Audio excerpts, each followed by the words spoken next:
Welcome to star 9 news. Thamminapatnam, Kothapatnam భూసేకరణ, పరిహార పంపిణీ తదితర పెండింగ్ అంశాలపై జిల్లా కలెక్టర్ డాక్టర్ ఎస్ వెంకటేశ్వర్ చొరవ తీసుకుని స్వయంగా సందర్శించి గ్రామ సభ నిర్వహించి రైతులతో ముఖాముఖి చర్చించి ప్రభుత్వానికి నివేదించి పరిష్కారానికి కృషి చేస్తానని ప్రజలు ఓపికగా సహృదయంతో సహకరించాలని కోరారు. రెవెన్యూ, ఏపీఐఐసి తదితర అధికారులు పాల్గొని 10 రోజుల్లో సర్వే పూర్తి చేసి వివరాలు సక్రమంగా నమోదుకు చర్యలు తీసుకుంటారని తెలిపారు. ఈ కార్యక్రమంలో zonal manager APIIC Chandrasekhar, Tirupati special economic zone zonal manager Vijayaratnam, సంబంధిత తహసీల్దార్లు పాల్గొన్నారు.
ఎమ్మెల్యే సునీల్ గారు కూడా ఇక్కడున్న జనాల కోసం ప్రతి సెంటు కూడా అక్కడ లేబర్ పాపం ఆ సెంటు మీద బతుకుతా ఉన్నారు, ఆ భూమి మీద బతుకుతున్నారు.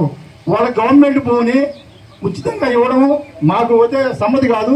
వాళ్ళకి ఉపాధి కల్పించాల్సిన బాధ్యత నా మీద ఉందని చెప్పి కూడా మీకు సార్ తెలియజేసి ఉన్నారు. మీరు కానీ ఓరు కానీ వద్దరు కదా. మాకు మా పంచాయతీల సంతోషం ఏంటంటే గవర్నమెంట్ ల్యాండ్కి కూడా డబ్బులు ఇస్తే గుడిసిలో ఉన్న ఎస్టీ క్యాండిడేట్ కూడా పాపం పండగ. లేకపోతే వాళ్ళకి డబ్బులు లేకపోతే వాళ్ళు చాలా ఇబ్బంది. ఒక పట్టా ఉన్న వాళ్ళకి డబ్బులు తీసుకుంటాడు, పక్కనే ఉంటారు సార్ భూమి, వాడికి ఎంజాయ్మెంటు, వాళ్ళకి డబ్బులు రాదు. ఎంత ఇబ్బంది అంటే మీరు అర్థం చేసుకోండి సార్. మేము చెప్పేది ఏంటంటే ఒకటే మేము కోరుకుంటాం సార్. ఇప్పుడు తీసుకున్న చెన్నై బెంగళూరు ఇండస్ట్రీలో కూడా మా పంచాయతీలో ఉన్న పట్టాదారులకి డబ్బులు రాలా, బయట ఉన్న పట్టాదారులకు మాత్రం ఇచ్చారు. కొత్తపట్నంలో పట్టా వాళ్ళకి ఒక్కరికి పాపం, డికేటీ సభ్యులకి ఇలా కొంతమంది సీజేపీ లాంటి మంది కొంత ఇచ్చారు, అది కూడా కొంత పొరవ ఉంది, మీకు తెలిసిన విషయమే. అది సార్ ఇప్పుడు నా ముందు మాట్లాడిన సభ్యులు మాట్లాడుతూ నేను ఏకీభవిస్తున్నా. ఎందుకంటే మా అందరికీ ఇక్కడ కొత్తపట్నం రైతులందరూ ఒక పండుగ వాతావరణం మీరు చేయాలంటే ఎంజాయ్మెంట్కి కూడా డబ్బులు ఇవ్వాలని చెప్పి మిమ్మల్ని అందరినీ సభాముఖంగా కోరుకుంటూ సెలవు తీసుకున్నాం సార్. మేమంతా కూడా చాలా పట్టా భూములు ఉన్నాయి, అదేవిధంగా డీకేటీ కానీ సీజేపీఎస్ కానీ అదేవిధంగా అసైన్మెంట్ పట్టాలు కానీ అన్నీ కూడా ఉండేవి సార్. కానీ కొంత భూమి కూడా ఎప్పుడాంచో అనాదిగా చేసుకుంటూ వాటికి కూడా పట్టాలు అనేవి ఉన్నా కానీ అప్పుడు వారు దాన్ని పరిగణలో తీసుకోకుండా మామూలుగా అనాదైన భూమిగా దాన్ని పరిగణించడం జరిగింది సార్. అప్పట్లో 2007 సార్.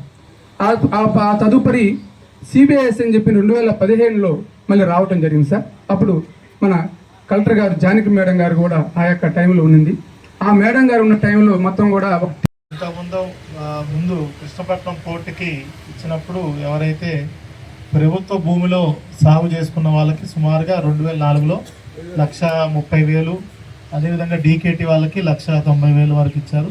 పట్టాదారులకు కూడా ఇంచుమించు దానికంటే కొంచెం ఎక్కువ ఇచ్చారు.